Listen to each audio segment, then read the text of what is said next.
of my heart. I can't say no. It's ripping me apart. Hey everybody, so this is gonna be a series. I guess we're gonna call it Pillow Talk. Pillow Talk was bomb, but Pillow Talk. No, we can do the intro. No, I mean, this can be our nightcap or something. I don't know what we're gonna call it. We'll figure it out. I mean, I have a name for it right now. Matter of fact, in the comment section below, y'all drop some names of what y'all think would be a good title for this. We're always gonna record in the room before we go to bed, so that's the idea. All right, Pillow Talk. I mean, it's sound kind of cliche, so maybe we can find something else. And during this time, we'll talk about our future plans and stuff like that. Little short 10-15 minute video, just kind of wrap up our night every night, along with the other things that we'll vlog about. So this vlog is going to be about why we decided to get a house instead of staying inside of the apartment. And we got into the buying process in what? June, July. The first time we got in last October. Yeah, last year. We got into the process and we actually saw quite a few houses that we really liked. To live in Texas, you're paying a mortgage to live in an apartment. So you're paying, I mean, the price of what you're paying for an apartment is basically the same cost as a mortgage. yeah. So, I mean, to invest in, and I think it's all about preference, to invest in a apartment for a long period of time, I guess it just depends on what your ultimate goals are. Like, are you comfortable having neighbors above and to the side of you for $1,300 to $1,500? Even if it's a nice complex, you know what I'm saying? Is that okay with you, or do you like your privacy? That's basically what it comes down to me. That's what you pay for when you get a house. I think long term with interest and the total amount of money that you're going to pay for mortgage, it is a little crazy, and I see why a lot of people are downsizing and not necessarily getting houses anymore. But I think as far as convenience of being comfortable and enjoying your privacy and raising your kids with enough space, I think it only makes sense to get a house. So I just think at this time and point we've outgrown living in apartments, and I think financially it just makes more sense for the amount of money we're paying to rent to go ahead and get. So we got in the process last October, and like I said, there was a lot of houses we looked at. Well, he was offshore, so while he was offshore, I looked at probably 5-8 houses before he came home, and then when he came home, we looked at probably another three or four houses. We actually found one that we found a couple that we really liked, and we actually bid on 3. I think we bid on 3. Yeah, we bid on 3 or 4. Yeah, we bid on quite a few. Yeah, the ones that we really like, and they say don't get attached to a house when you first find one because you might not get it, and that's so true because we got attached to a lot of the houses that we liked. I know I did. Got attached to some of the houses that had some key features in it, and I really loved them, and I just knew that we put all our eggs in the pot, like every penny we had on the house, and we get outbid every single time. We did on the last go round get a counter offer, but we felt like we were settling. Yeah, we were settling for one that wasn't really, it didn't really have everything we wanted in it, and we just felt pressured like that we was running out of time because the lease was up. So we just decided at that point that we would just lease the apartment complex again for another year or so until we got back in the process again. So we hopped back in the process in this year. Yeah, we hopped back in the process a little while before we did this one. Probably about 6 months after that. 6-7 months after that, we hopped back in the process. There were 0 houses. There were no houses like the ones that we found in October. So it wasn't anything. So we got back out of the process. Then, but we did start the process, I didn't mean to cut you off, but considering that, we did start the process a little. Okay, so this year, I'm just going to kind of give y'all some perspective. As y'all know, there's always a buyer's market, a seller's market. at the time when we first started looking for houses, it was more of a seller's market. It wasn't really a buyer's market. A lot of times when it's the buyer's market, you're going to get great houses for low prices. Basically, that's the way the market seems to be, flowing at that time. The quality of what you're getting for the price. For example, if a house that's normally $280,000 at certain times of the year may be $240,000. And this year they have some tax changes. They got some kind of tax laws that they're passing at the end of 2018. So when we were trying to buy a house early on, the fact that was known, it was causing some hiccups in the market, and it was a seller's market. So they were able to basically sell houses that probably shouldn't have been selling for what they were, for a lot more. And so the quality of what was in our budget wasn't the best, if that makes sense. So it definitely matters when you're buying a house, the time of the year, the season. Like when you talk to your realtor, that's one thing you want them to kind of let you know. Like if you have an honest realtor, because that's the thing, some of these realtors are out here just to make money. But if you have an honest realtor, they'll tell you like, hey, maybe we should wait till August, or maybe we should wait till October to look. Because at that time when we were looking, it wasn't the best time. When we looked last year, we started looking in like August or September, right before I came home, and that was a buyer's market. Like there were a lot of nice houses in our budget, and then a year later we started a little earlier. We started more in the summer. I would say like end of May, June-ish. And so we didn't really even make it till August, because by August we knew what house we were going to be in. But prior to the houses that they were showing us initially, definitely, yeah. I definitely didn't see myself living in any of the houses that we looked at for longer than a couple years, and that wasn't going to fly for the amount of money you're going to be putting up. So definitely consider the time you're buying, and don't settle. If that's one bit of advice I give any of y'all about buying a house, do not settle. Like, find what you want. My thing is, it's gonna come. Trust me. If you're patient, I know me and Ashley, we had a lot of those conversations. Like I was telling her, and she tell me we had to remind each other to be patient, because you definitely can grow impatient when you miss out on 2 or 3 really nice houses, and you just know that they're the ones. You'll have these few gut feelings about houses that really will just have you like, damn. Like that was it, and that's what you want though. If you get that feeling about a house, it's probably because you felt like you could grow in it. You could see yourself raising your family and having your success stories, and being, telling you could see your Christmas tree in the corner, that kind of stuff.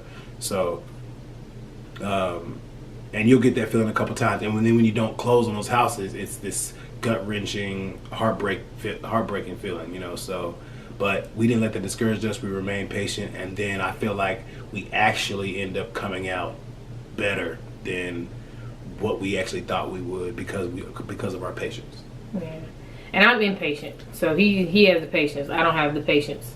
Like I said, I had looked at 5 or 8 houses the first go around before he even made it home. So going around the third time, like he said, the second time we got into the market. The reason why we got into the market was because we were told about the interest rate. The interest rates were going to be skyrocketing. The prices of the houses were going to be going up. And so actually we weren't even in the market. We kind of really looked at each other that day and was like, we should hop back in. We were like, yeah, let's hop back in. So we decided at that point that we would go ahead and get back into the market because of what we had heard about. And then you could have looked at the news, you can research and Google it, that the interest rates and the prices of the houses were going up. So that's why we hopped back in. When we hopped back in, we went the same route that we started, and we were going to look for a pre-owned home.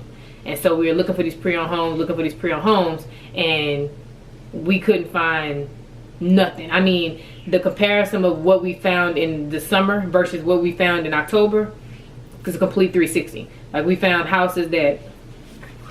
You're talking about from 2017. Yeah. The houses we saw in 2017 that fall compared to what we saw in the summer of 2018 was horrible. Was complete opposite. So the quality of what we saw in 2017 was 10 times what we saw this year. Yeah, it wasn't, we looked at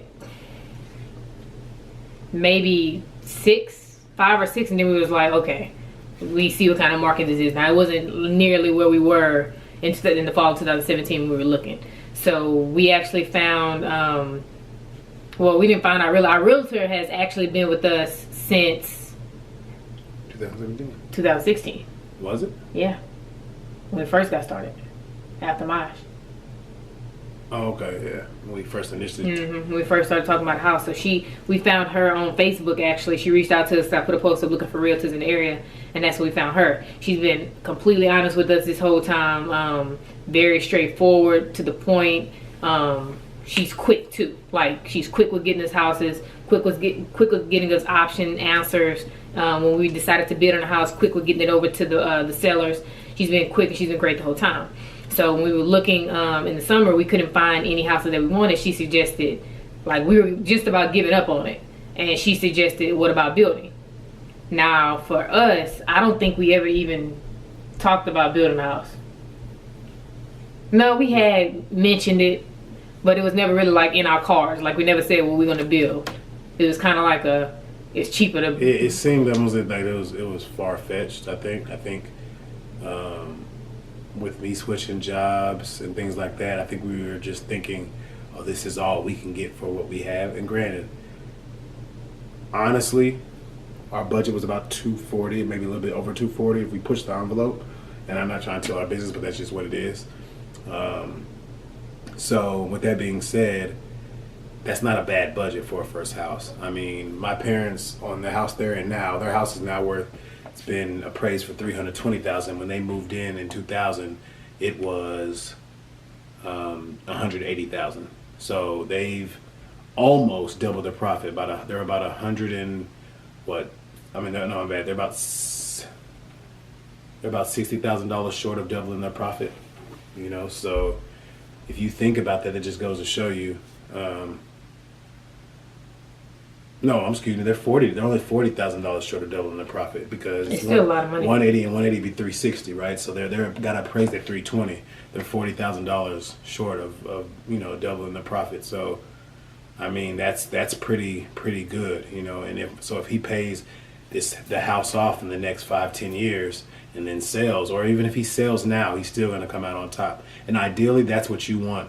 You know, that's what you want when it comes to buying. You know what I mean? When it comes to buying, when you buy a house, you're thinking about, how is the market value on this house going to be in 20 years? You know, is this a area that's developing? You know, like, you have to take all this stuff into consideration. Are your neighbors' houses quality houses? Are they taking care of their yards? Home association is big. You know, now you have these home associations. And the reason why that's big is because they force you to keep everything color coordinated. They force you to keep your yard up. They force you to acknowledge holidays and put your flags and stuff in your yards. And you think oh, that's no big deal. You know, that's not nothing. But man, when you drive into a home associated neighborhood, the neighborhood is so well kept. You know, the neighborhood looks good. I mean, I'm gonna be honest with you. Every neighborhood I've ever been in that's in a homie association, it's good, especially if the president is on their stuff and everybody in the neighborhood participates in the things that the neighborhood has going on. I mean, the neighborhood is pretty nice. Unscathed and nice. Yeah, so that's the benefit of being in that situation. All right, and the house that we had built was built in one of those in a home association type neighborhood. So it's not that it's a private neighborhood, and you have your private owned neighborhoods that are the same way. But it's like that step under that, like if you weren't in a private neighborhood, a gated community, it's the step under where, yes, you can drive in, everybody has access to it, but it's one community. It's a community that stands alone compared to these other neighborhoods that are like 5 blocks of just anything. And then you pull up and some people got 6 cars that don't run in their yard. Some people's grass is growing above their windows. You don't get that in those type of neighborhood, in a neighborhood that's been in a home association. So that was that's one of the things that we knew. My parents were in the home association, and we knew how nice the neighborhoods were. I think Ashley's dad may have maybe HA also. So yeah. So we've seen it with my parents. We've seen it with her parents. in the home association. So anyway, that being said, our realtor found a builder that was building in an area close to Mansfield, Texas, in Kennedale. The Kennedale itself is actually trying to follow the steps of Mansfield as far as building the community. Once we found the builder, and the builder was once we got approved and everything went through, and we were kind of like, yeah, this is it. And we went and saw the model home. When I saw the model home, it felt like some of the houses I saw in 2017. One, because I knew nobody else will have stepped in our house. We'd be the first owners. And with that being said, we knew that we get to leave our fingerprint first. So we get to leave our footprint in the house first.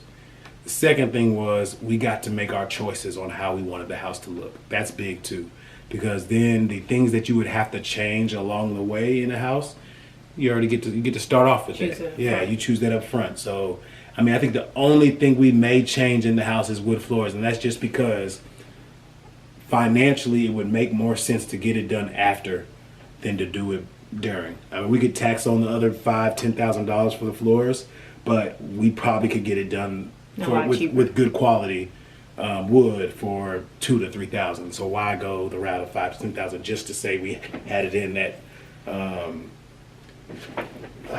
Shit, that pissed me off. There's a fly in here. So there's a fly. I'm not gonna announce that. But anyway, so so we walked in the house, we looked at it. It's a 4-bedroom, 2-bath, living room, dining room, kitchen, full kitchen. It's 2-car garage. Huge backyard. Nice sized backyard. Perfect to grow in. The best thing that I liked about the house is that the master bedroom is at the front of the house, separate from the other 3 bedrooms, which are at the back of the house. The other thing I like too is that the backyard is offset from the bedrooms, and for security purposes, I feel like it's important that back doors are not near bedrooms. You see what I'm saying? I like security, so the front door is near the master bedroom. That's fine because I'm going to be in the master bedroom, and so as far as my own safety, I can see whatever's coming to the front of the house. Anybody that pulls up or anything like that, I can see that. As far as the backyard is concerned, our backyard is backed to another backyard. So anybody that would come in our backyard would have to come from somebody else's backyard. All right. So I have dogs, so I'm not even tripping on that.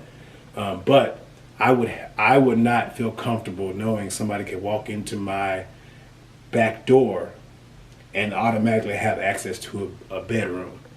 All right. I don't like those kind of setups. So the way the house was built and actually the setup, the floor plan was perfect. Because for security purposes, I feel like the front and rear entrances are good in good locations. I feel like the kitchen and living room and the dining room, the feng shui, the way everything works and kind of flows, looks good. And I think the way they have the bedroom set up is perfect.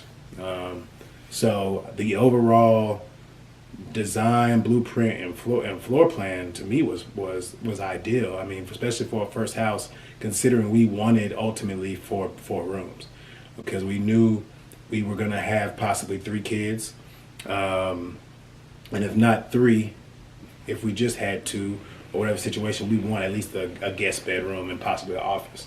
So, it's perfect to grow into, and that's why we wanted the house.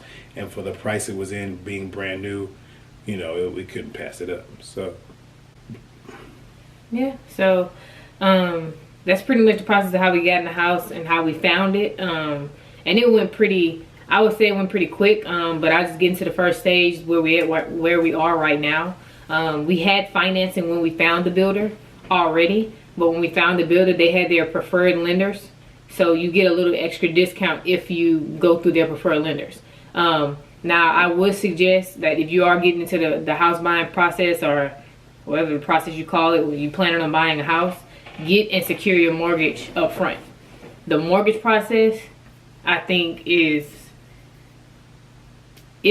it's a bunch. Like it's just a lot. I mean, it's a lot of documents you need, a lot of documents from the past. You need tax statements from the past. You need every penny you put into your account or every penny you take out of your account has to be accounted for.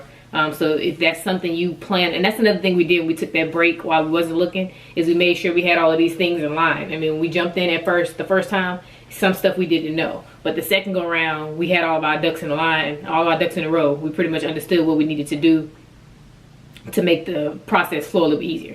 So as I said, we had the financing done when we got to the builder, but we ended up going with the builder's preferred lender to get the extra discount on top of that. And then in addition to that, they had a military friendly program where we could get our blind security system, garage opener, all kind of stuff, like just thrown in for free pretty much with our purchase without paying an additional cost. So that actually helps us out a lot. We gave our earnest money in May of 2018, and they were supposed to start building. Those of you who don't know, earnest is like a deposit. Okay, earnest money is like a deposit. So up front, they may have a certain amount that you have to have just to show that you are capable of having funds. So if they needed them, for instance, if you had to pay mortgage tomorrow, would you have it? Basically. Pretty much, yeah. So I'm just looking at it like that. You know, it's no different than an apartment complex deposit. It's like deposit, and I mean that could vary. It could be more than what you pay for the mortgage, or it could be less than. It depends. I don't even know. It depends. I think it just depends on the lender. For them to basically say, okay, yeah, they are financially capable of moving in or coming up with the money. So if they feel like, depending on your credit score and this, that, and other, that they need $5,000, you're gonna have to come over $5,000. If they say it's only $2,000, then you only have to drop $2,000. What we do? One. We have $1,000. So we put that $1,000 down, and then of course now we have to pay. What's the second thing called? You have to pay Closing costs. Closing costs. We don't have a down payment for VA. Yeah, so closing costs will be a little bit more pricey. Yeah. So we gave the earnest money in May, and they were supposed to start building in June, July. Well, we get all the way in August, and then the builder calls us and lets us know that the house that we chose didn't fit on the lot that we picked. So that kind of was a setback. I was very disappointed in that. So that set us back a couple of months, actually, because it took them from May to August to let us know that, hey, it didn't fit on the lot. So we either have to change houses, like change floor plans, or we have to change lots. So we ended up changing lots because it just financially made more sense, and for what we wanted. Like, we didn't want to decrease the size house that we had chose. We didn't want to lose a bedroom, lose a porch, or anything like that. So we changed lots, which of course we have to go through the waiting process again, basically, and pretty much start all the way over. Like getting the paperwork, getting with the city, getting the title stuff, getting all of that done took some time. So we went another month or so before they started building. Right now, currently, we just got our concrete poured. We actually went through the first stage of the process. We went through the first stage of the process. You were not, Jeffrey. What? You were not while we're doing this. Babe, Jeffrey. Babe, that doesn't matter. Jeffrey, you are not going to cut myself. I'm being myself. That's part of the YouTube. You are not cutting your toes while we're doing the YouTube video. That's not ratchet. That's ratchet. No, it's not.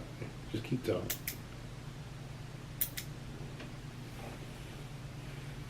Y'all see this? This is what I gotta deal with. The estimated completion time is this end of December, beginning of January now, because of obviously the time, and then it rained for like 4 weeks straight. So that threw us back a lot. So in the next video, I'll pretty much go through how we got to choose our options and stuff, and probably let you guys know just where we are in the next stage of the building process. Right now, like I said, we have the concrete laid, they got plumbing down and all that good stuff, and now we're just waiting for the next step. So, and guys, just to let y'all know, I know this is one of our first blogs or vlogs. I'm gonna be myself. All right, I am. This time when we do this little outro, I guess you could call it, where we basically end our day, our end of the day video. That's for you to really see how we wind down, all right, or how we cap our night, you know, a nightcap or whatever. So that being said, you know, you're gonna see me drink my wine every now and then. You'll see me cut my toenails, clean my ears. You know what I mean? I'm gonna be myself, because at the end of the day, it's all stuff we do when we go to bed, right? You prep for bed. What do? You wash your face, you brush your teeth. You might see me with a toothbrush in my mouth, talking with my mouth full. But that's all right, you know, because this is the whole point is y'all get to know us. And, you know, as if y'all want to subscribe, it's because y'all like the content we're bringing y'all and who we are as people. And I don't want to be phony or put on a facade for anybody, you know. So just to kind of tell y'all a little bit about me and Asha is we both are into fitness. You know, we both work out diligently. We both personal train, and we both, you know, have I personal train full time. She personal trains part time. She has another job, but I'm also into bodybuilding, and she's currently planning on competing too. So y'all are going to see a lot of things about fitness on this channel as well as our personal life. We want y'all to get to know us, our kids, everything we have going on, but we also want y'all to see our work ethic and what we have to bring to the table and why we feel like we can help others aspire to do the same things we're doing. This doesn't make us any better than anybody else or anything like that. Just we choose to share it, you know. We're at a time today where I feel like it's valued, you know. It's valued. People want to know that they're normal and that they're going through the same thing someone else is. So we want to show y'all how our realism, you know, how real our true colors, you know. We don't want to put on any kind of front or make y'all think we're any kind of way.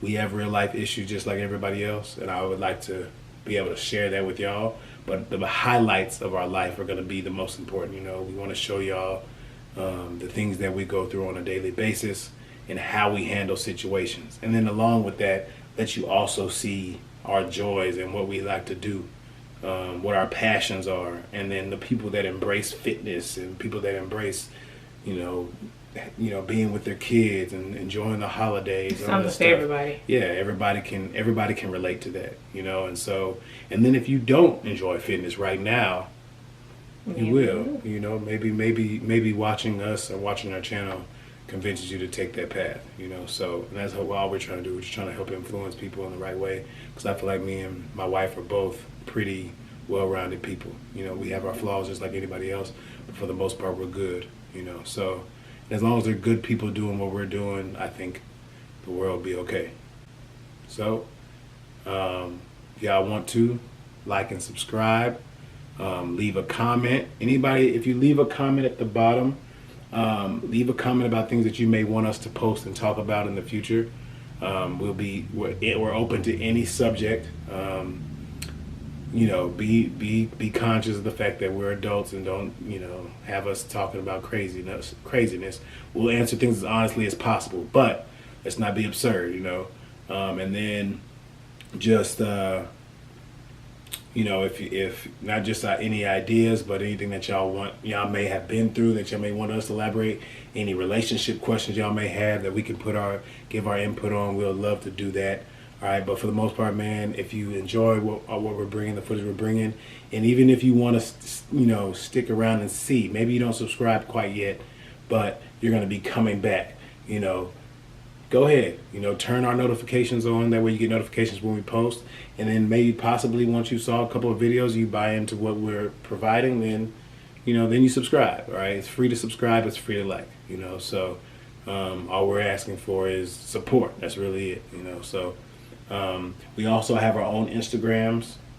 Mine is Reppin' the Set, REPPINTHESET, and Ash's is prettyfit_08. Pretty Fit, and we'll leave those in the description. Also, we have our own separate YouTube. This will obviously is married to the Gains, but I will have my own personal YouTube under my personal brand, which is Genetic Aesthetics. And Asha has hers under Bonded for Life. Bonded for Life. Right? That's it, guys. Like, comment, and subscribe. Peace.